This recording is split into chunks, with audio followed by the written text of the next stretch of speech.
오늘은 이렇게 비대면으로 말씀을 듣는 모든 성도들, 이 온라인을 타고 성령께서 여러분들의 심령을 만져주시고 듣는 귀를 열어주시고 말씀으로 우리의 가슴이 뜨겁게 변화받고 결단하고 새로워지는 시간 될 수 있기를 축복합니다. 한번 다 같이 따라하겠습니다. 나는 그리스도의 종입니다. 나는 그리스도의 종입니다. 옛날에 뭐더라? 코미디 하는 데서 종 그럼 딸랑딸랑 그런 적이 있어요. 딸랑딸랑 하는 종이 아니고 우리는 그리스도의 머슴이다, 하인이다, 노예다, 그런 마음을 가지고 한번 다시 따라하겠습니다. 나는 그리스도의 종입니다. 나는 그리스도의 종입니다. 종은 어떤 신분이냐면 남의 집에 몸이 팔려 대대로 그 집에서 일을 하던 사람을 일컫습니다. 우리말로는 하인, 머슴, 노비 그렇게 말을 하지요. 히브리 말로 아바드, 헬라어로 둘로스, 한자어로 노비 그러는데 저 노비에 대해서 잘 알아야 됩니다.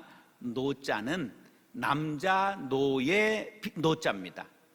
남자 노예는 노라고 그러고 노비 그럴 때 비는 여자 노예 비자입니다. 남자 노예, 여자 노예를 합쳐서 노비 그렇게 말하는 것입니다. 자, 우리나라 역사에 처음 등장한 나라가 고조선입니다. 고조선이 언제 건국됐죠? BC 2333년에 건국되었습니다.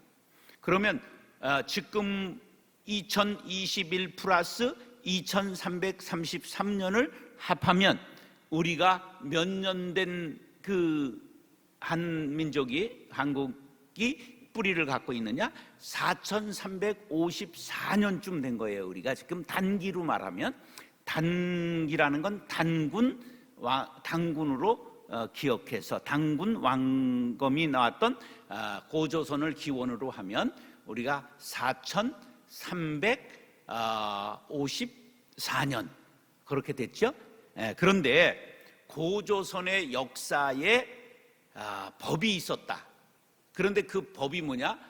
8가지 금하는 법이 있었다. 이렇게 중국의 위지에 등장을 해서 전해 내려오는데 그 중에 8가지가 뭔지는 몰라요. 3가지만 전해 내려와요. 그 중에 하나가 뭐냐 하면 남의 물건을 훔친 자는 노비가 된다. 그러니까 고조선 사회에 뭐가 있었다는 거예요? 바로 노예가 있었음을 알 수가 있는 법에 이게 근거가 되는 거지요. 그 다음에 고구려에는 이런 법이 전해집니다. 살인자는 뭐에 처하고 사형에 처하고 가족은 노비가 된다. 예. 그 다음에 백제의 법엔 이런 게 남아 있어요.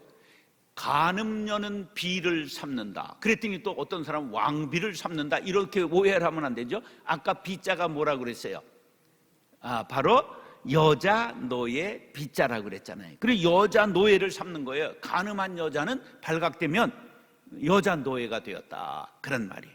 삼국시대로 오면 신분노예, 빚을 진 것을 갚지 못한 부채노예, 형벌받아서 노예가 되는 사람, 전쟁 포로로 노예가 되는 노예가 있었다.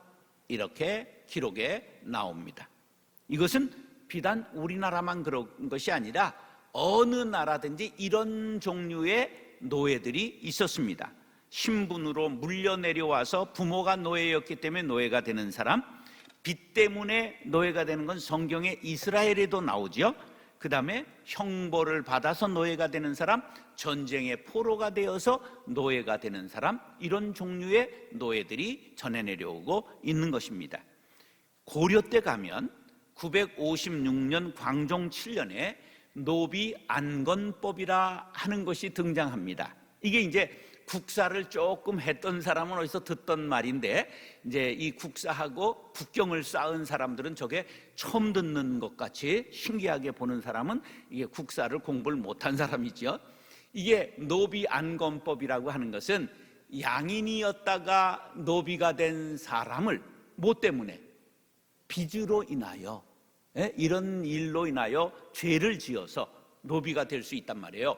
양인, 평민이었다가 이게 노비가 된 사람을 다시 양인이 될 수 있도록 조치한 법을 노비 안건법이라 그렇게 말하는 거지요.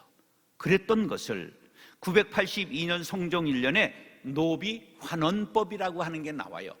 왜냐하면 다시 양인이 된 사람들이 건방을 떤다, 그리고 그런 사람이 많아졌다 이러면서 노예가 부족하다, 이렇게 그 양반들에게 그 불만이 나오니까 다시 양인이 된 노비를 다시 노비로 만들어라, 이런 법이 환원법이라 그런 말이에요. 그 다음에 고려에는 이런 법이 전해 내려오고 있습니다. 노비가 도망했다 잡히면 매일 30척의 포를 바치게 한다. 이거는요, 아침부터 밤까지 짜야 되는 거예요. 30척을 만들려면 우리 지금 말로 쇠 빠지게 일해야 되는 거예요. 그러니까 아예 도망갈 생각 말아라. 도망갔다 잡히면. 그리고 혹시 영화 추노라고 하는 영화 보신 분 있어요? 나는 보지는 못했어. 그러니까 뭐 하는 건 줄 아세요? 노예를 추격하는 사람들이야. 노예들이 도망간 노예를 잡으러 다니는 걸 추노라고 그러는 거예요. 자, 노비가 주인 대신 전쟁에 나가 공을 세우면 양인으로 환원해 줬어요. 그러니까 주인 대신 군인을 가는 거야. 죽기 살기로 싸워서 공을 세우면 양인으로 바뀌게 되는. 그 다음에 노비가 3년 묘살이를 대행하면 40세 이후 양인으로 조처했어요. 야, 묘막살이 부모가 돌아가시면 대신 3년을 묘지기를 하는 거야. 거기서 제를 올리고. 그러면 그걸 공을 인정해서 양인으로 바꿔주는 것이 있었다, 이런 기록이 내려와요. 그 다음에 더 재밌는 건 사원에서 스님들이, 고려가 무슨 국가였어요? 불교 국가였잖아. 스님들이 노예를 두었다, 이런 기록이 나오고 있어요. 그런데 조선은 유교 국가가 되면서 스님들의 신분이 어떻게 됐을까? 그냥 땅에 떨어져서 8천, 그 소를 잡는 백정, 그 스님, 그 중이라고 부른 거예요. 그때는 이제 스님이 아니라 중놈, 이렇게 된 거야. 그래서 양반들이 절에 가면 이리 오너라 그러면 막 주지 스님이 달려가야 되는 거야. 이렇게 천민이 됐어요. 그러니까 이게 사회에 따라서 이렇게 신분이 막 바뀌는 거지요. 자, 이제 조선시대로 가겠어요. 조선시대는 공노비, 이제 관청에서 일하는, 왕실과 관청에 소속된 노비로 15세부터 60세까지 했는데, 이것이 1801년 순조 1년에 폐지가 됩니다. 그 다음에 사노비가 있어요. 사노비는 개인의 노비인데 노비의 수가 많으면 부자였던 거예요.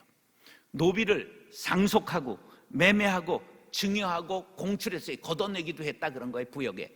그리고 시집 갈 때 딸에게 노예를 딸려주기도 하고 아들에게 상속해주기도 하고. 노예가 사람이에요, 아니에요? 말하는 도구라고 그 로마의 역사가 몸새는 말했어요. 말하는 도구다. 예. 그 다음에 노비 종모법이라고 하는 게 있는데, 아버지가 노비고 어머니가 양인일 경우 노비가 열심히 일해서 돈을 벌어가지고 양인 가난한 여자하고 결혼한 일들이 생기기 시작했어요. 그랬을 경우 자식은 어머니의 모계를 따라서 양인이 되는 법을 노비 종모법이라 그랬어요. 그 다음에 신분제를 폐지하는 게 1894년 갑오경쟁 고종 31년에 일어났는데, 이때 노비제가 폐지됐습니다. 1894년 갑오경쟁, 이건 역사에서 굉장히 중요한 사건이지요. 이제 우리가 근대 국가가 비로소 된 것을 갑오경쟁이라고 그래요. 그런데 놀라운 것은 우리 집안에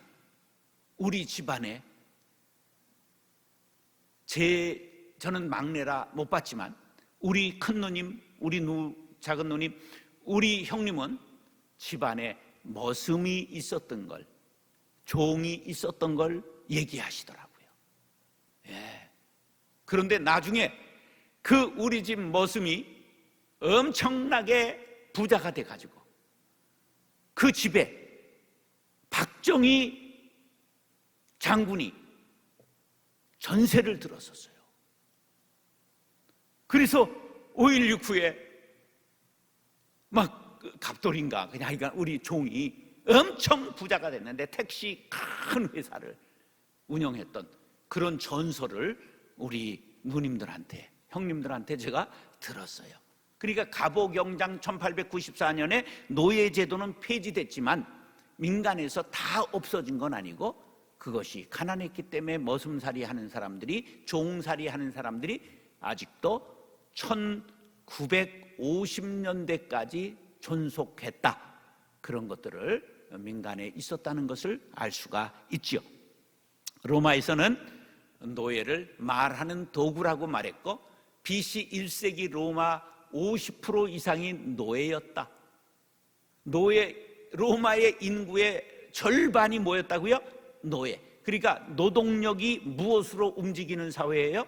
노예에 의해서 세상이 움직이는 사회였어요. 혹시 영화 스파르타카스라고 하는 영화를 보신 분 있으면 손 들어봐. 예, 지금 아랫분들은 거의 못 본 거고 지금 손을 드는 분은 TV에서 꺼내 보셨을 확률이 많아. 그렇죠? 상영관에서는 이 나이에는 거의 우리 전도사님 목사님들은 못 보셨을 것 같아요. 나도 못 봤어. 그런데 이게 유명한 영화예요. 노예들이 BC 73년 기원전 73년에 스파르타카스라고 하는 노예가 우리도 사람이다. 그리고 반란을 일으킨 거야. 근데 얼마나 강하게 일어났는지 한때 로마를 막 점령하고 그랬단 말이에요. 그런데 거기에 내가 어떻게 스쳐 지나가는 그 장면을 하나 봤는데 이때의 그 스파르타카스가 거의 이제 스파르타쿠스라고 이제 이렇게 쓰지만 스파르타카스 그렇게 나오는데 스파르타카스가 아주 멋있는 장면이 있는데 I'm a Spartacus. 나는 노예가 아니다. 난 스파르타카스다. 난 한 사람이다. 이렇게 외치는 장면이 그 영화의 아주 압권인 그런 장면으로 나오고 있습니다. 유산으로 노예를 4116명을 남긴 귀족이 등장을 해요. 노예를 얼마나 거느렸다고요? 4,000명. 이게 부의 척도였어요. 부의 척도. 중국에서는 반인 반물이라고 말했어요. 반은 인간이고 반은 짐승이다. 그런 뜻이에요.希腊에서는 살아있는 도구, 미국에서는 1619년 버지니아에 20명의 흑인 노예를 데려왔어요. 이것이 1756년에 되면 29만 명의 인구가 됐는데 12만 명이 흑인 노예였어요. 그러니까 초기에 미국 사회는 전부 노동력이 뭐였어요? 노예였던 거예요. 1865년 링컨이 노예 해방을 선언하잖아요. 그럼 어디가 반대를 해요? 남부 농업지대가 반대를 해요. 왜 반대를 해요? 농업을 전부 노예들이 하는 거니까. 그래서 남부와 북군이 남군 북군이 전쟁을 한 게 남북 전쟁이 되는 거야. 이게 링컨이 위대한 사람입니다. 1865년에 그 노예로 움직이는 미국 사회에 노예도 사람이다. 인권을 주자. 이 사람이 성경의 사람이기 때문에 이게 가능했던 거예요. 우리가 성경 정신을 어디를 살아가든 어느 때든 어느 곳에든지 잃지 않게 되기를 간절히 바랍니다. 자, 그러면 이제 이런 역사를 동서양의 역사, 우리나라의 역사를 얘기를 했어요. 그러면 과연 나는 누구인가? 나는 누구인가? 나는 마귀의 종인가? 물질의 노예인가? 사랑의 포로인가? 정욕의 노예인가? 권력의 노예인가? 아니면 나는 하나님의 종인가? 하는 것을 오늘 생각해 볼 수 있기를 간절히 바랍니다. 시편 116편 16절에 보면 여호와여 나는 진실로 주의 종이요 주의 여종의 아들 곧 주의 종이라 주께서 나의 결박을 푸셨나이다. 할렐루야. 출애굽기 21장 6절에 보면 노예 생활을 했던 이스라엘 사람들이 이제 신년이 와서 종을 해방시킵니다. 그래서 풀어줘요. 그런데 주인이 너무 종으로 대하지 않고 아들같이 딸같이 너무 사랑으로 대했어요. 그 사랑에 감복해서 종이 이럽니다. 나는 평생 주인의 종으로 살기를 원합니다. 그러면 재판관 앞에 가야 돼요. 재판관이 누구예요? 제사장이에요. 그 제사장 앞에 가서 제사장이 물어요. 너 강제로 주인이 시킨 거냐? 내가 자원한 거냐? 제가 자원했습니다. 나의 아버지십니다. 나의 어머니이십니다. 나를 자녀같이 대해 주셨습니다. 나는 사랑에 포로되어 평생 나의 주인을 섬기는 종으로 살겠습니다. 그렇게 진심으로 고백하는 걸 제사장이 인정하면 어떻게 했을까? 성경은 어떻게 읽은 거요? 출애굽기 21장 6절에 보면 문설주에다가 기둥에다가 귀를 대고 송곳으로 뚫어요. 그래서 고리를 끼워요. 그것이 무슨 역사? 귀걸이의 역사예요. 귀걸이의 역사가 뭐로 된 건 줄 아세요? 여러분, 귀걸이 왜 하세요? 누구의 종이라고 하세요? 귀걸이를 할 때 우리 정말 나는 주님의 종입니다. 이런 마음을 가지고 할 수 있기를 간절히 바랍니다.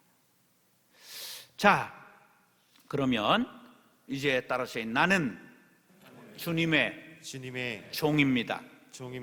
나는 그리스도의 종입니다.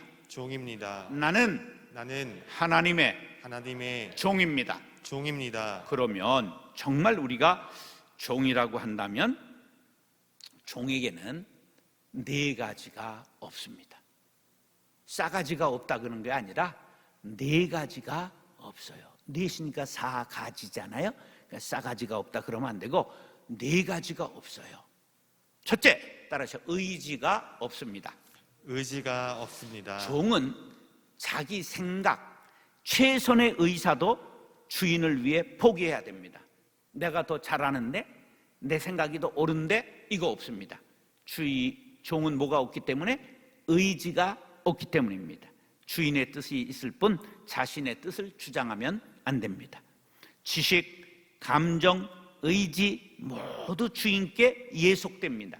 따라서 인격도 없습니다. 아까 얘기를 했잖아요. 말하는 도구다. 반인반물이다. 인격 없습니다. 물론 요새는 개격하고도 비교하면 안 됩니다. 개님입니다. 요새는 보신탕 먹으면 돼요, 안 돼요? 공인이 보신탕 먹었다간 뒤질걸? 그냥 SNS에 도배할걸? 요새는요, 정말 귀한 분들이 되셨어요. 그런데 저도 개를 좋아해서 많이 길렀잖아요. 그런데 개 자꾸만 이렇게 유튜브를 보면 우리나라에 제일 멋있고 많은 종류의 개가 뭘까? 종자가 진돗개? 아니에요. 시고르 자부종이라는 종류가 있어요. 시고르 자부종이 뭘까? 시골 잡종이라는 말이야. 내가 그거를 알기까지 1년 걸렸어. 나는 시고르 자부종이 정말 있는 종류인 줄 알았어. 시고르 자부종이라는 게 나와, 유튜브에 보면. 근데 이상해. 종류가 똥개 같기도 하고 이상해. 이게 시골 잡종을 프랑스 말로 풀었구나. 시고르 자부종 이렇게 푸른 거야. 야, 머리들이 기가 막힌 거예요. 우리나라에 제일 많은 개의 종류가 뭐라고? 시고르 자부종이야. 오늘 이걸 깨닫게 된 사람은 아멘 할렐루야 하고 감사헌금 하시기 바랍니다. 난 이거 1년 걸렸다니까, 이거를 아는데. 자, 종은 주인의 명령에 항상 대기 상태에 있어야 합니다. 군대 갔다 오신 남자분들은 5분 대기조를 아시죠? 저도 군대에서 5분 대기조 해봤죠. 5분 되기 전은 옷을 입고 자요, 벗고 자요? 입고 잡니다. 신발을, 군화를 신고 자요, 벗고 자요? 신고 잡니다. 그 무거운 군화를 신고 자야 돼. 왜? 비상 따르릉 하면 그냥 일어나서 5분 내에 출동을 해야 되기 때문에 총을 옆에 딱 놓고 딱 들고 일어나야 돼. 그게 5분 대기조야. 종은 항상 주인이 일어났냐? 그럼 얼른 앞에 예, 여기 있습니다. 그리고 대령해야 되는 것이 종이에요. 여러분, 그런 종의 자세를 가지면 하나님께서 여러분들을 아름답게 사용할 줄로 믿습니다. 그렇게 그냥 대기 상태에 있었던 종의 이야기가 역대상 11장에 이렇게 나옵니다. 30우두머리 중 3사람이 바위로 내려가서 아둘람군 다윗에게 이를 때에 블레셋 군대가 르바임 골짜기에 진쳤더라. 그때의 다윗은 산성에 있고 블레셋 사람들의 진영은 베들레헴에 있는지라. 다윗이 갈망하여 이르되 베들레헴 성문 곁 우물물을 누가 내게 마시게 할꼬 하매. 베들레헴이 누구의 고향이에요? 다윗의 고향이에요. 그런데 다윗의 고향을 누가 점령하고 있어요? 블레셋 사람이 점령하고 있어요. 오늘날 베들레헴을 누가 점령하고 있어요? 여지껏 블레셋 사람들이 점령하고 있어요. 그걸 팔레스틴이라고 말해요. 팔레스틴이 무슨 뜻이죠? 블레셋의 땅, 그런 뜻이에요. 참 묘하지요. 3000년 전 블레셋이 점령했던 베들레헴을 아직도 블레셋이 점령하고 있어요. 그런데 다윗이 고향 생각을 하면서 노래를 불렀어요. 성문 곁 우물 곁에 서 있는 보리수. 그러면서 어릴 때 저 우물물을 시원하게 길어 먹던 때가 그립구나. 그리고 혼자 중얼거렸어요. 그런데 뒤에서 다윗을 수호하고 있던 군인들 중에 그 작게 읊조리는 소리를 들었어요. 이 3사람이 블레셋 사람들의 군대를 돌파하고 지나가서 베들레헴 성문 곁 우물물을 길어가지고 다윗에게로 왔으나 다윗이 마시기를 기뻐하지 아니하고 그 물을 여호와께 부어드리고 이르되 내 하나님이여 내가 결단코 이런 일을 하지 아니하리다. 생명을 돌아보지 아니하고 갔던 이 사람들의 피를 어찌 마시리이까 하고 그들이 자기 생명도 돌보지 아니하고 이것을 가져왔으므로 그것을 마시기를 원하지 아니하니라. 새 용사가 이런 일을 행하였더라. 이렇게 다윗 주군을 위하여 목숨을 바친 새 용사의 이야기를 기록하고 있어요. 이들이 눈치를 딱 하더니 그냥 뒤로 싹 빠져나가가지고 베들레헴으로 내려갔어요. 그래서 이 산채에서 다윗이 쫙 보니까 막 일진광풍이 불면서 그냥 병기 쓰는 소리가 창창창창 나고 아우성이 나고 막 싸움이 벌어서 야, 누가 지금 명령도 없이 가서 싸우느냐? 근데 조금 후에 그냥 피투성이가 된 채 새 용사가 가죽 부대에 물을 길어가지고 와가지고 왕이여 여기에 베들레헴에 우물물을 길어왔습니다. 그리고 바치는 거예요. 그 다윗이 눈물을 흘리면서 이 생명이 담겨있는 피와 같은 물을 내가 어찌 마실 수 있겠냐. 그리고 그것을 제단에 부어 바쳤다. 할렐루야. 여러분, 이런 충성된 종이 되기를 다짐하시면 아멘 하시기 바랍니다. 찬송가 441장에 보면 말씀 위에 서서 내 뜻 버리고 감정을 버리고 말씀에 서니 불완전한 믿음 완전해지고 내가 이제부터 주만 붙드네. 나의 생명 되는 내 주 예수님 영원토록 모셔 내 기쁨 넘치네. 이건 조금 곡이 이렇게 꼬아서 곡이 쉽지는 않아요.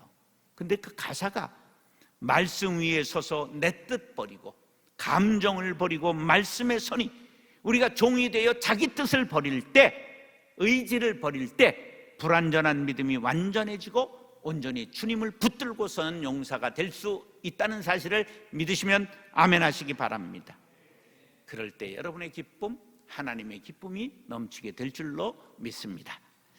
따라하시죠. 종은 자유가 없습니다. 자유가 없습니다. 종에게 무슨 자유가 없느냐? 죄 지을 자유가 없어요. 너희 몸은 너희가 하나님께로부터 받은 바 너희 가운데 계신 성령의 전인 줄을 알지 못하느냐? 너희는 너희 자신의 것이 아니라 값으로 산 것이 되었으니 그런즉 너희 몸으로 하나님께 영광을 돌리라. 우리가 죄 지을 자유도 없습니다.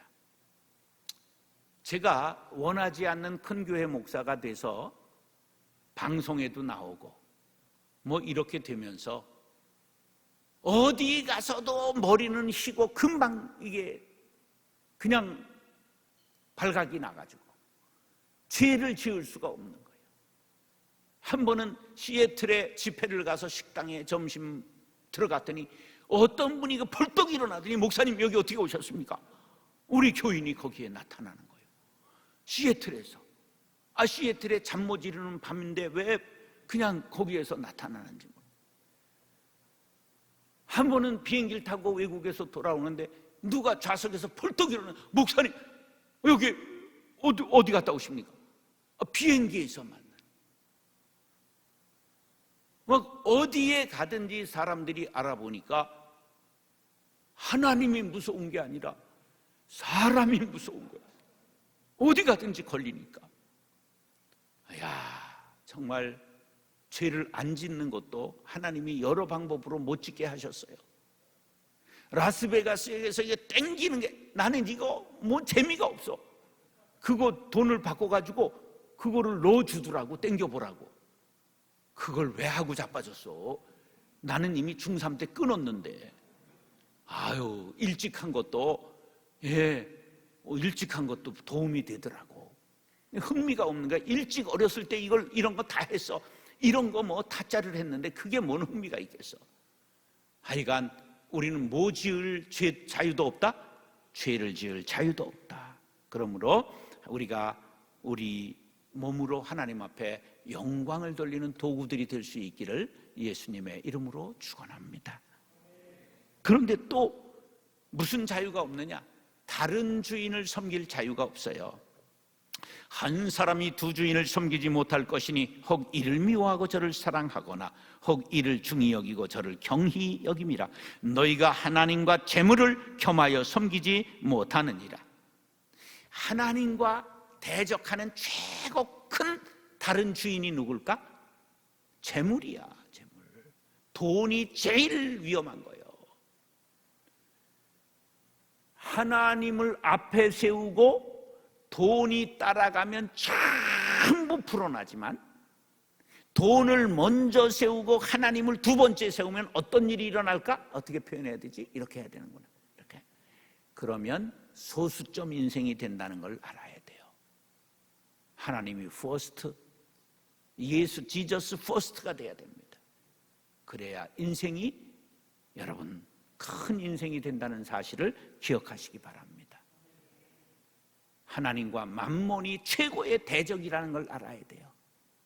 우리가 뭐니 해도 money를 조심해야 되는 거예요. 그래서 반드시 다른 주인, 그것은 돈이 우선이라고 하는 것을 기억하고 돈에게 정신을 빼앗기지 말고 재물에 빼앗겨 그 명품에 빼앗기고 그러지 마시고 조금 낮은 단계, 조금 부족한 단계로 사는 게 좋아요. 지금 그냥 점심 저녁을 계속 대접받는 바람에 중부 전선에 이상이 와가지고 얼마나 힘든지 몰라. 이 나이 들면요 하루 한 끼 대접받아도 과한데 점심 저녁을 대접받는 게 얼마나 중부 전선에 지금 부담이 되는지 주님 견디는 힘을 주옵소서. 이거 하여간 먹는 것도 조심해야 되는 거죠. 과한 건 모든 게 좋지 않아요.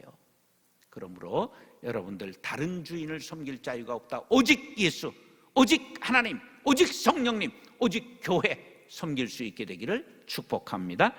그 다음에 세 번째로, 자유가 우리가 없는데 자기 이름을 나타낼 자유가 없습니다. 아까 얘기를 했죠. 노예가, 종이 주인 대신 나가서 전쟁을 나가가지고 공을 세우면 누가 공을 얻는 거야? 주인이 얻는 거야.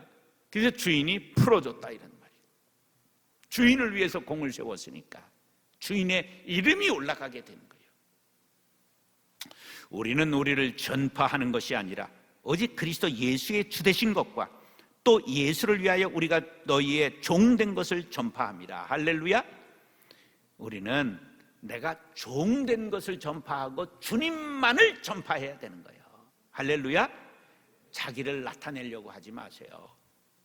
우리는 그냥 촌농과 같이 녹아서 사라지는 거예요. 그래서 바람과 함께 사라지다 마가레트 미첼의 그 영화 소설이 나온 거예요. 우리 믿는 사람들은 이름을 남기만 하는데 세상은 이름 석자를 남기려고 하잖아요. 호랑이는 죽어서 뭐예요? 호사유피. 사람은 인사 유명이다. 죽어서 이름을 남긴다. 안 해요. 우리 그리스도인들은 죽어서 이름을 남기지 않고 사라져야 천국에서 해와 같이 빛나게 될 것을 믿으시기 바랍니다. 이런 사상이 우리들에게 없어요. 적어도 이런 사상이 우리 교역자들에게, 목사들에게 있어야 돼요. 이름을 남기려고 하지 마세요. 예, 저라고 왜 총회장 되고 싶은 마음이 없었겠어요? 그거 기도하느라고 5년은 집중으로 기도했어요. 하나님, 그것과 싸워 이기느라고. 그 투쟁을 남들은 몰라요. 나가면 될 수 있는데. 그런데 그거 버리기까지 저도 5년이나 기도했어요. 네. 왜? 다른 사람들이 다 밀어서 보내겠다고 하는데, 네. 막 조직이, 제일 거대한 조직이 우리 교단에 생겼는데, 그런데 그거를 포기할 때 왜 그렇게 했을까요? 종에게는 자기 이름을 나타낼 자유가 없기 때문입니다. 세상에서 이름을 입신양명하는 것이 유교의 최고의 효도예요. 그런데 그건 유교의 덕목이요. 우리는 오직 주님의 이름만 높이고 나는 바람과 함께 사라지는 거예요. 그래서 제가 당호를 뭐라고 지었는 줄 아세요? 스스로 자자에 유폐할 유자, 거역할 유자를 써서 자유당이라고 지었어요. 스스로 철조망에 나를 가둔다. 그래서 민통선 안에 가서 자유당을 짓고 거기에서 사는 거예요. 왜? 우리는 바람과 함께 사라져야 되는 거예요. 내가 교회를 세웠다, 큰 교회를 했다, 그런 거 다 허사요. 우리는 사라져야 할 인간인 것을 알아야 합니다. 왜 아멘 안 하는 거예요? 우리가 그런 정신으로 살아야 하나님 앞에 영광이 돌아가는 것입니다. 네 번째로, 쉴 자유가 없어요. 여러분, 이 말씀 꼭 기억하세요. 누가복음 17장 너무너무 중요한 말이에요. 너희 중 누구에게 밭을 갈거나 양을 치거나 하는 종이 있어 밭에서 돌아오면 그더러 곧 와 앉아서 먹으라 말할 자가 있느냐? 도리어 그더러 내 먹을 것을 준비하고 띠를 띠고 내가 먹고 마시는 동안에 수종 들고 너는 그 후에 먹고 마시라 하지 않겠느냐? 수고했다. 그럼 종은 뭐라고 말해야 될까요? 다만 할 일을 한 것뿐이로소이다 하여야 할지니라. 할렐루야. 종은 그런 자세를 가져야 합니다. 전 뭘 했다? 모든 것은 하나님의 은혜라고 고백해야 하는 것입니다. 그게 종의 자세예요. 쉴 자유도 없는 거예요. 이제 그만 들어가 자거라. 주인이 그래야 일과가 끝나는 거예요. 쇠 빠지게 여름 떼역볕에 노동하고 들어와서 밭을 갈고 들어와도 그 다음에 주인의 밥을 대령해야 되는 거예요. 옛날에 주인의 밥을 대령하기 위해서는 그 뜨거운 날도 뭘 떼야 돼? 불을 떼야 되는 거예요. 다 밥지어 대령하고 자기는 그 후에야 부뚜막에서 먹는 거야.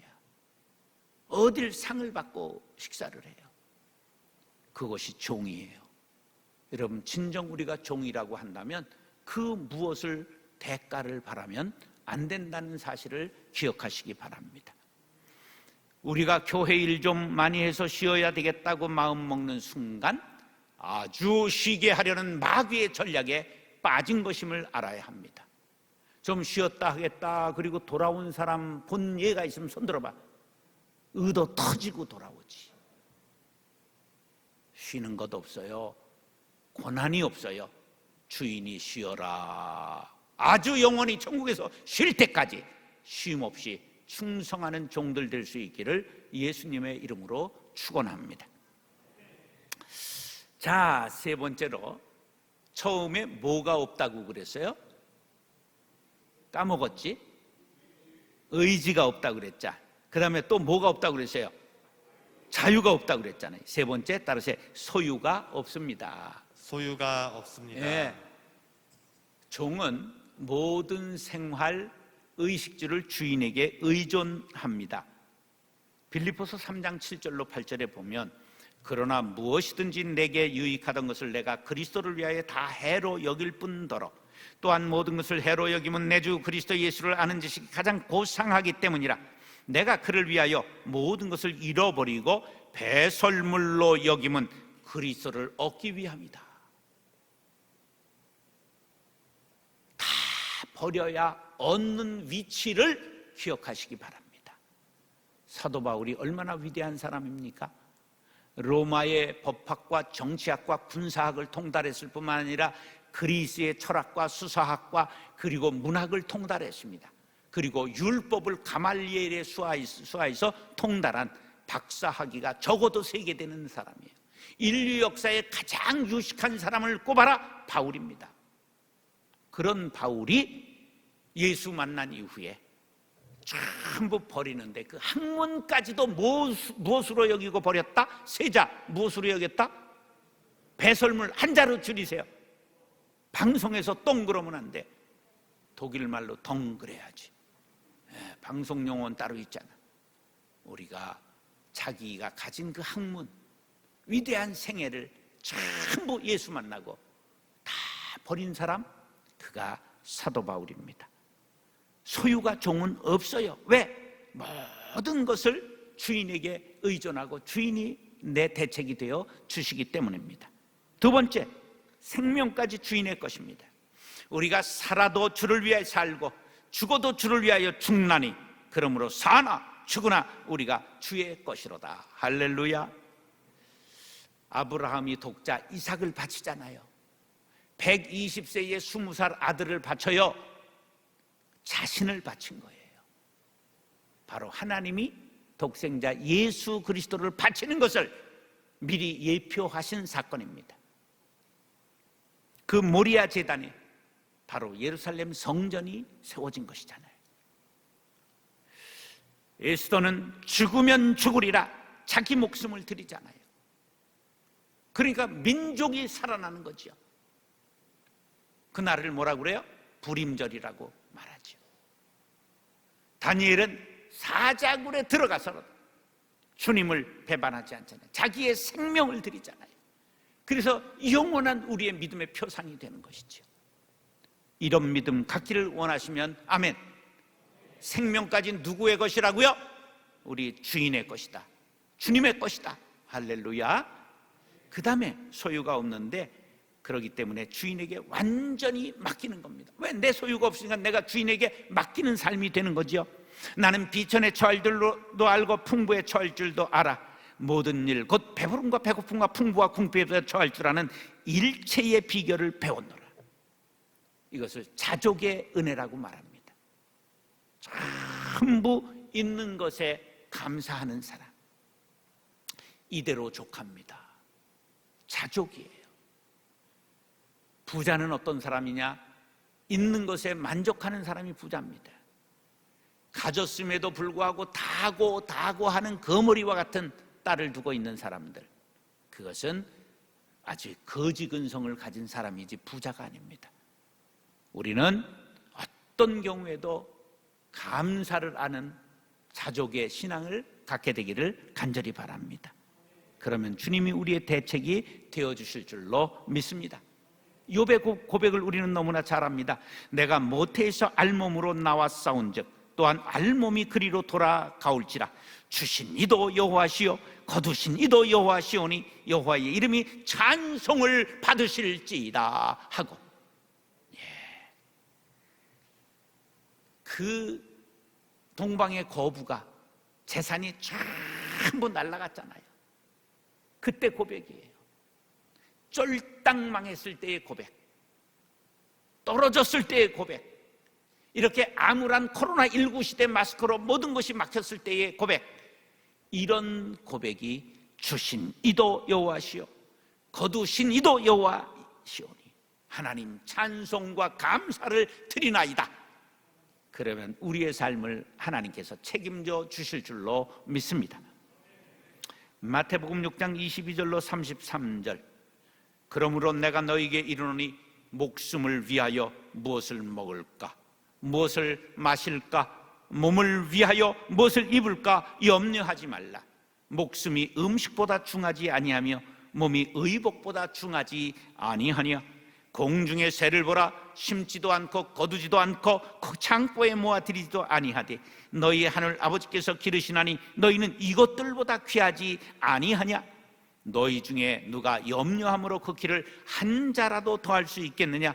또 너희가 어찌 의복을 위하여 염려하느냐. 들의 백합화가 어떻게 자라는가 생각하여 보라. 수고도 아니하고 길쌈도 아니하느니라.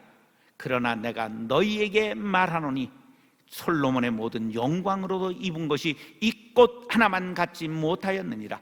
오늘 있다가 내일 아궁이에 던져지는 들풀도 하나님이 이렇게 입히시거든 하물며 너희일까 보냐. 믿음이 작은 자들아, 그러므로 염려하여 이르기를 무엇을 먹을까, 무엇을 마실까, 무엇을 입을까 하지 말라. 이는 다 이방인들이 구하는 것이라.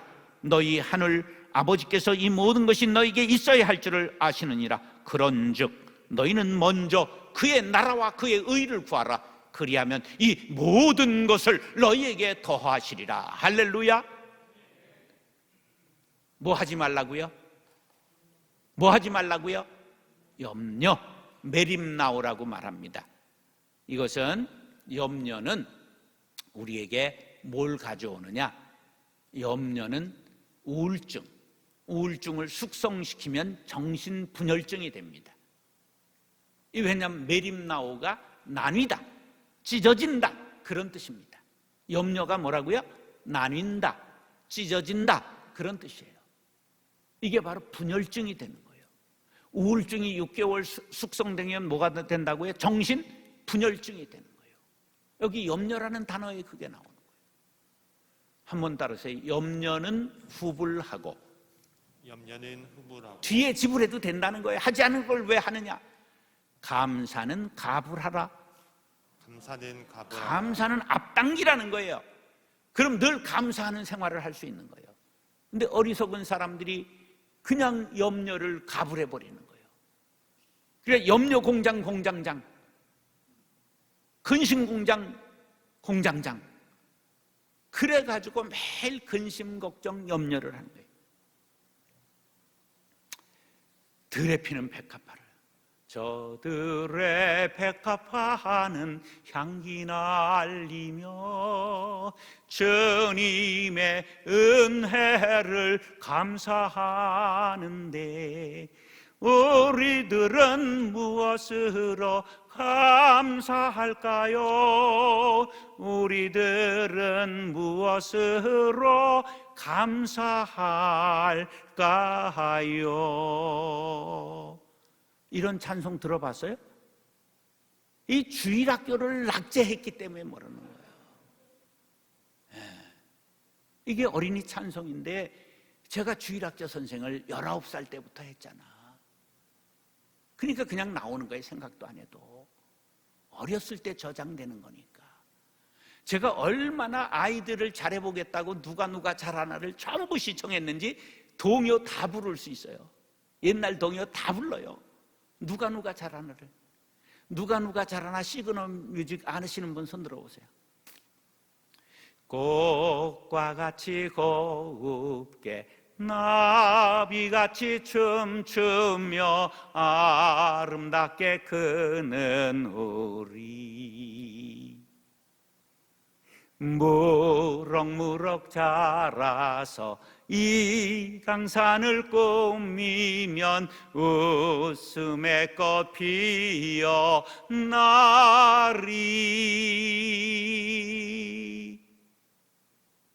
이럴 때 박수 치는 사람도 없고 얼마나 힘든지 몰라.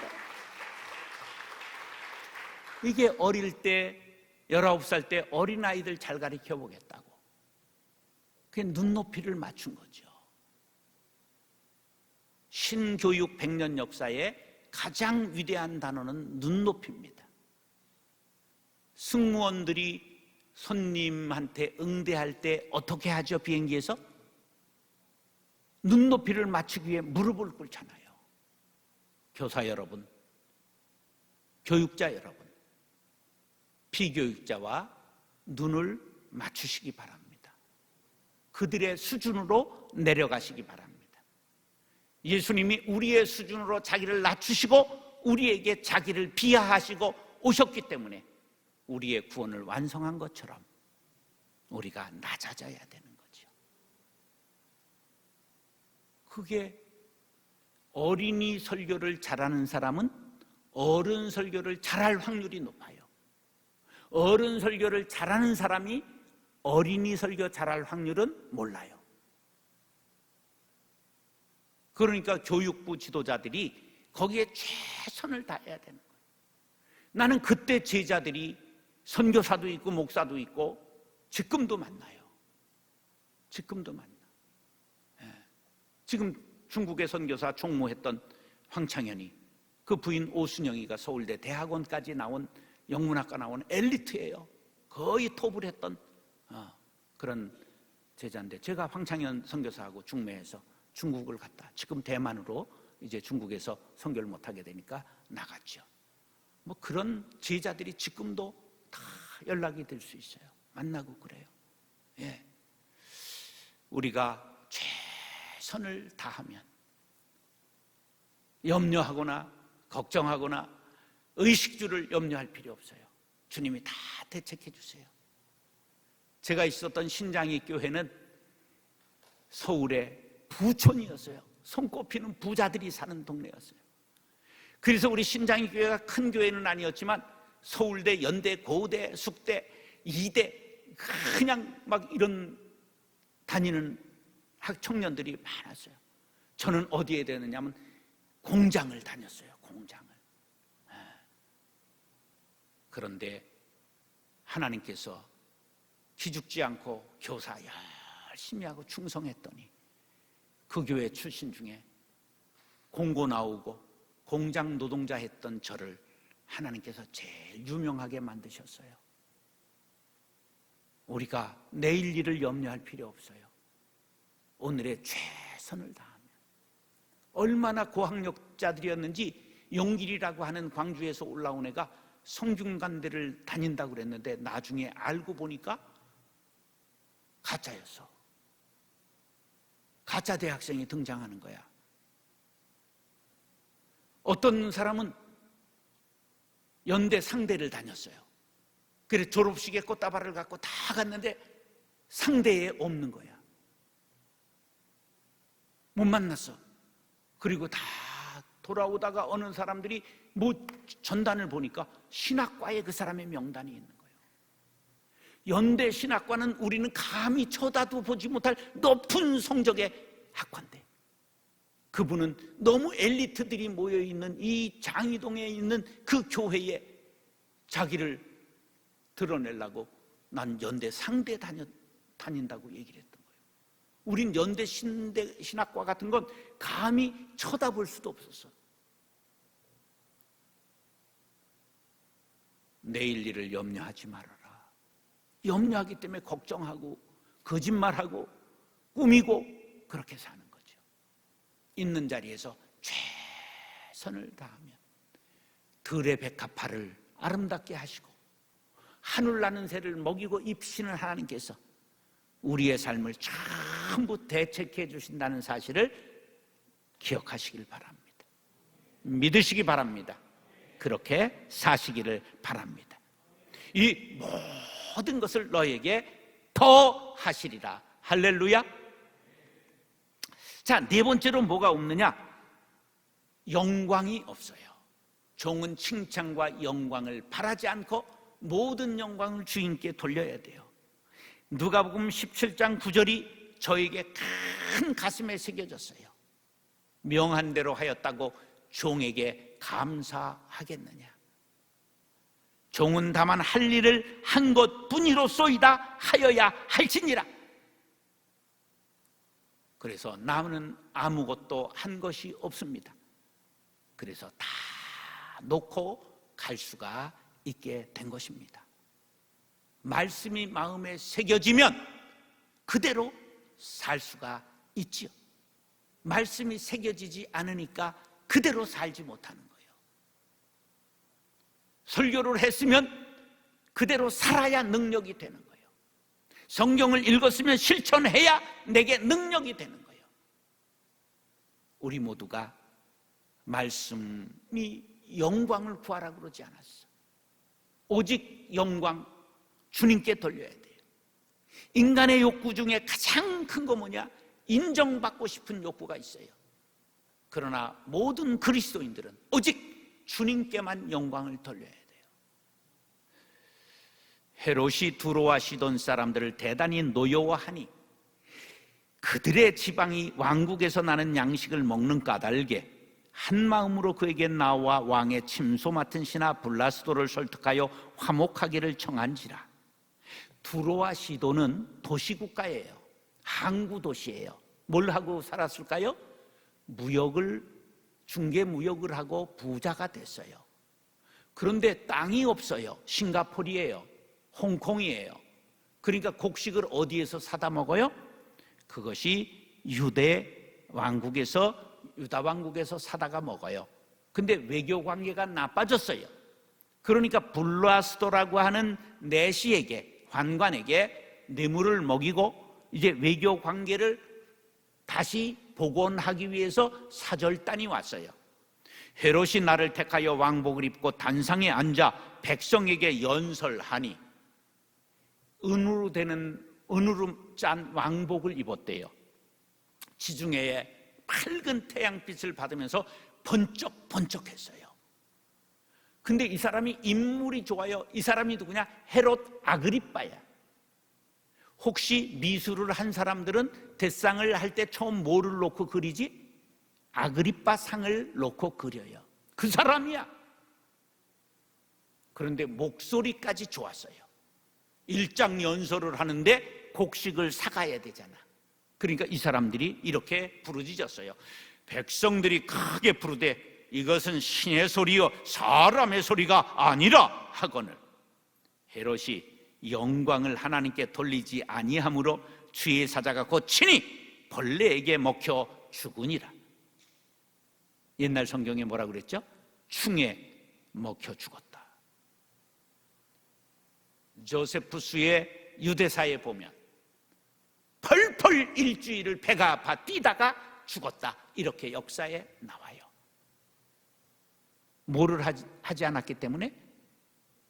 영광을 지가 받아 처먹기 때문에. 영광은 누구에게 가야 되는 거예요? 오직 하나님께만 돌아가야 됩니다. 일평생 여러분들의 삶 속에서 영광을 가로채면 헤롯 아그리빠처럼 죽는다는 사실을 기억하시기 바랍니다. 유명한 미식축구 선수가 젊을 때 대학생까지 날려서 엄청난 상패를 받았는데 그가 하루 쓰레기 회사에서 전화가 왔어요. 아, 누구누구 선수입니까? 예, 옛날 제가 선수했죠. 그렇습니까? 아, 한번 와보시죠. 당신의 상패가 모두 쓰레기장에 버려져 있습니다. 이게 어떻게 된 건가? 가봤더니 학교가 공사를 하면서 학교에 상패 전시했던 모든 것을 쓰레기장에 전부 버린 거예요.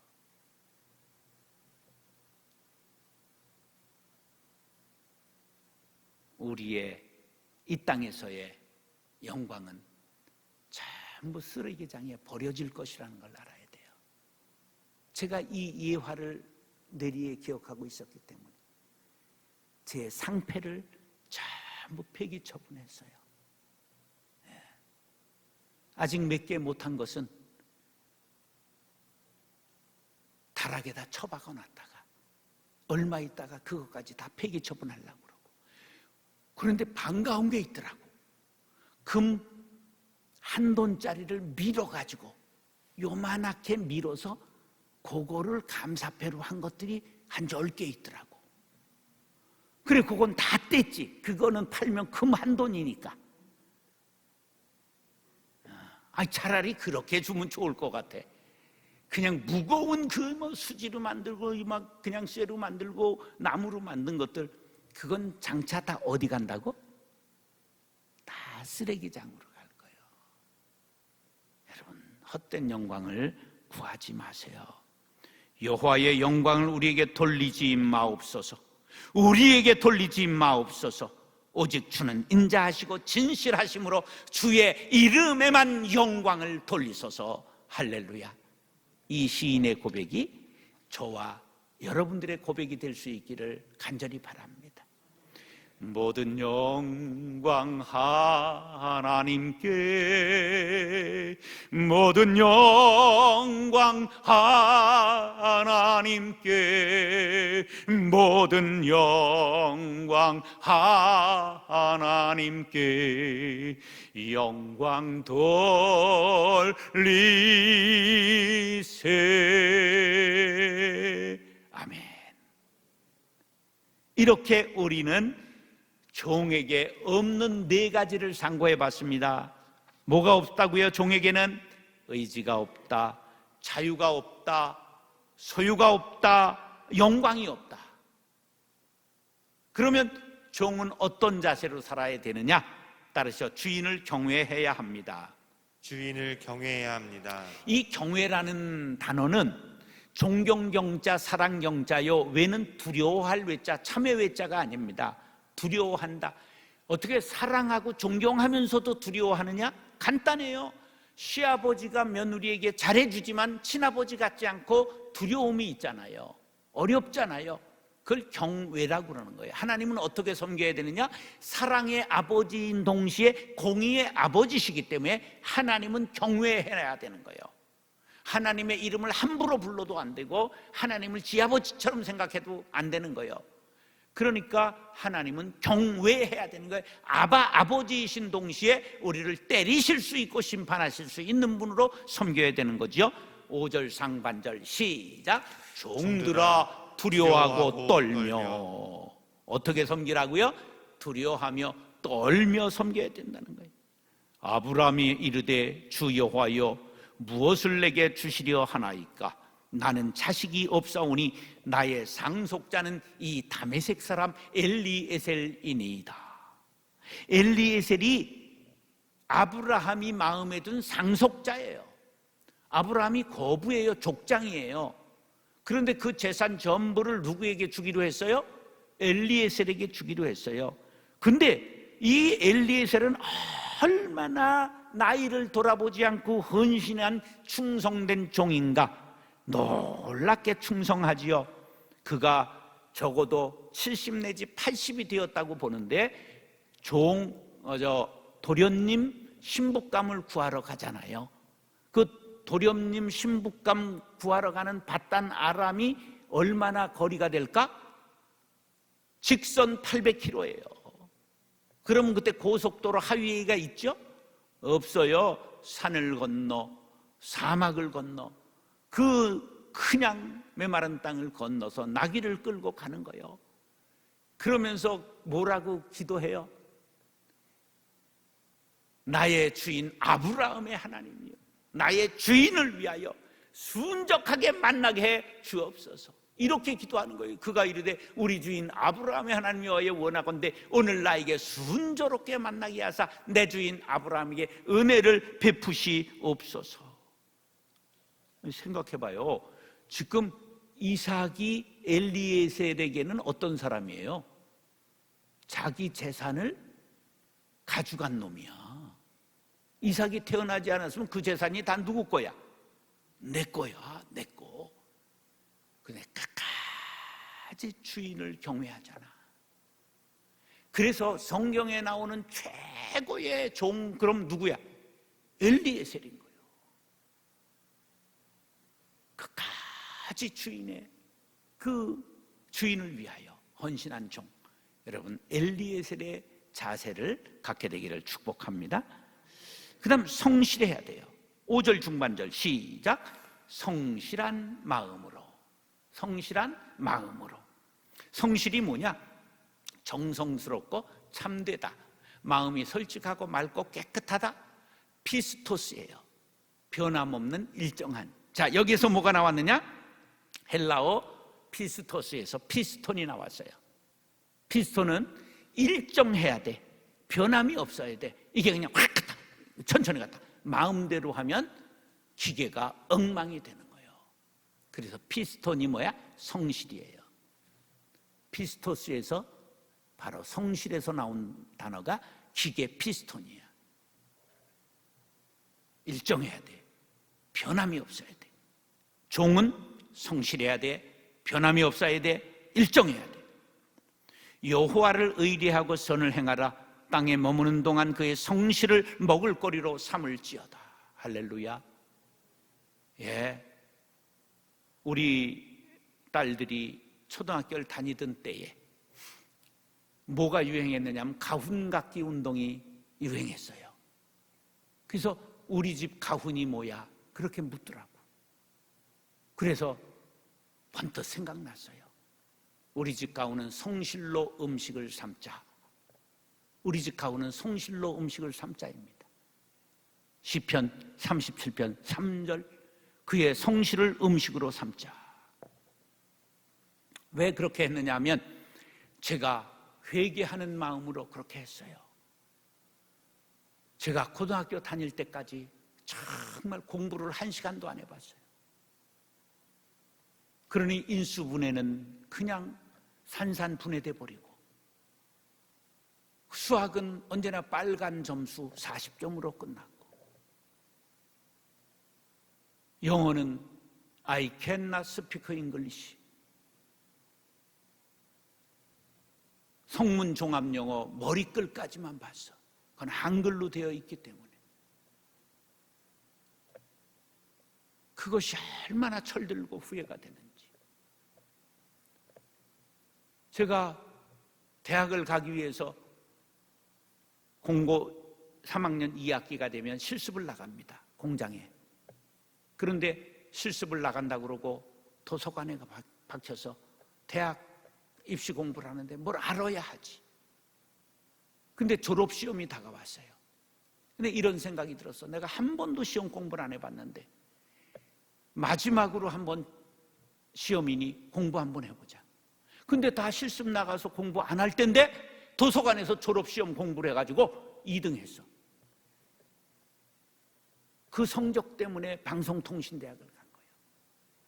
방송통신대학교가 옛날에 초창기에 전부 고등학교 때 공부한 성적을 갖고 뽑았기 때문에 고등학교 성적 나쁜 사람은 들어가지를 못했어요. 그러니까 내가 방통대 들어갔다 그러면 방통대 사람들은 알아, 공부를 잘했구만. 아니야, 그때만 한 게 하나님께서 기회를 주신 거야.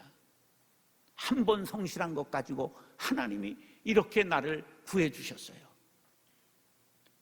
그래, 그게 후회돼서 잃어버린 세월을 찾을 수만 있다면 얼마나 좋을까. 난 참 바보처럼 살았군요. 이런 노래를 제가 후회하면서 부르면서 성실을 음식으로 삼자, 이것을 가훈으로 생각하고 살았어요. 베크린이라고 하는 거장이 있는데 젊은 화가가 찾아왔어요. 선생님, 제게 성공하는 방법을 가르쳐 주십시오. 저는 2, 3일이면 한 장의 그림을 그리는데 그 한 점이 팔리는데 2, 3년이 걸립니다. 방법이 뭐 없습니까? 그랬더니 베크린이 그림 한 점을 2, 3년간 걸쳐서 그려보게. 그러면 2, 3일 만에 꼭 팔릴 것일세. 성실한 생애는 사람들이 알아주고 하나님이 보상하십니다. 우리 모두가 성실한 종들이 될 수 있기를 축복합니다. 따라서 순종해야 합니다. 순종해야 합니다. 종은 순종해야 돼요. 육체의 상전에게 순종하기를 그리스도께 하듯 하라. 눈가림만 하여 사람을 기쁘게 하는 자처럼 하지 말라. 오늘 본문에 말씀하고 있어요. 육체의 상전에게도 순종해야 돼요. 우리 주님에게 순종해야 돼요. 이스라엘이 요셉에게 이르되, 야곱이 요셉에게 이르되, 내 형들이 세겜에서 양을 치지 아니하느냐? 너는 그들에게로 보내게라. 요셉이 아버지에게 이르되, 내가 그리하겠나이다. 이스라엘이 그에게 이르되, 가서 내 형들과 양떼가 다 잘 있는지를 보고 돌아와 내게 말하라 하고 그를 헤브론 골짜기에서 보내니 그가 세겜으로 가니라. 그 후에 그의 주인의 아내가, 요건 다음이고, 자 보세요. 요셉이 얼마나 순종하는 사람이었는가. 아버지에게 순종했어요. 아버지가 형들이 멀리 세겜에 갔는데 양 잡아먹는지 농땡이 까는지 잘 있는지 가서 보고 와라. 그래서 헤브론에서 세겜에 갑니다. 헤브론에서 세겜이, 제가 실증주의자 정약용 선생님의 5대손이에요. 반개손인데, 제가 자를 가지고, 줄자를 가지고 헤브론에서 세겜까지 재봤어요. 몇 킬로일까? 직선거리 90킬로예요. 옛날 꼬불꼬불 가면 180킬로는 되겠지. 17살 소년이 몇 킬로 심부름을 갔다고? 200킬로 간 거예요. 200킬로. 갔더니 형들이 있어요? 없어요? 없어요. 저쪽으로 가던데 그러는 거예요. 그래서 글로 또 물어서 찾아갔어요. 15km 더 갔어요. 30km 더 간 거예요. 도합 최소한 200km를 심부름 갔어요. 심부름 갔다 어떻게 됐죠? 거기서 노예로 팔렸잖아요. 그런데 그때 하나님은 요셉을, 성실한 요셉을 주목하여 본 거예요. 아버지 말씀에 순종하는 요셉을 주목하여 본 거예요. 순종하는 자를 하나님이 주목하십니다. 보디발에게 순종했어요. 그 후에 그의 주인의 아내가 요셉에게 눈짓하다가 동침하기를 청하니 요셉이 거절하며 자기 주인의 아내에게 이르되, 내 주인이 집안의 모든 소유를 간섭하지 아니하고 다 내 손에 위탁하였으니 이 집에는 나보다 큰 이가 없으며 주인이 아무것도 내게 금하지 아니하였어도 금한 것은 당신뿐이니 당신은 그의 아내임이라. 그런즉 내가 어찌 큰 악을 행하여 하나님께 죄를 지으리까? 이 주인 보디발에게 순종하는 것이 누구에게 하는 것이라고? 하나님께 하는 것이라고. 이런 순종하는 자세를 하나님이 주목하셨어요. 간수장에게 순종했어요. 23절 보세요. 간수장은 그의 손에 맡긴 것을 무엇이든지 살펴보지 아니하시, 믿었다 그런 말이 믿을 만한 사람, 순종의 사람. 바로에게 순종했어요. 40절에 보니까 너는 내 집을 다스려라. 내가 너보다 높은 것은 내 왕자뿐이니. 모든 것을 위임했어요. 순종하는 사람, 성실한 사람 요셉에게 모든 걸 맡겼어요. 그래서 유명한 사무엘상 15장 22절이 나와요. 순종이 제사보다 낫고. 순종은 최고의 가치입니다. 교회는 예배하기 위해 모이는 단체예요. 예배가 우리의 최고의 가치입니다. 그런데 순종이 결여된 예배 하나님이 받지 아니하신다. 따라서요. 순종하면 순종되고 불순종하면 잡종된다. 불순종하면 잡종된다. 말이 세계에서 제일 귀한 순종은 500억 합니다. 그 500억짜리 종마가 씨를 한 번 주는 게 얼마냐? 1억 5천만 원입니다. 잡종말은 어떻게 되죠? 연탄 구루마 끌다가 사시미집에 가서 제주도 관광객의 식탁에 오릅니다. 순종과 잡종의 차이는 하늘과 땅의 차이입니다. 세상은 불순종을 가리킵니다. 네 밥 먹고 내가 왜 꿀리냐? 내가 비판적이고 합리적이고 대안이 있어야 될 것 아니냐? 그러나 성경은 순종을 가르칩니다. 여러분, 순종하는 자녀들이 될 수 있기를 예수님의 이름으로 축원합니다. 따라서 전심전력해야 됩니다. 전심전력해야 합니다. 예, 7절 상반절 시작. 기쁜 마음으로 섬기기를 주께 하듯 하고 사람들에게 하듯 하지 말라. 기쁜 마음으로 섬기기를, 이 기쁜 마음이라는 말이 유노이아인데 열정이라는 뜻이에요. 꼭 기억하세요. 사람을 성공시키는 연료는 열정입니다. 종은 적당히 대충 되는 대로 살기 쉽습니다. 일이 주어졌을 때 최선을 다하시기 바랍니다. 기회가 주어졌을 때 열정을 불사르시기 바랍니다.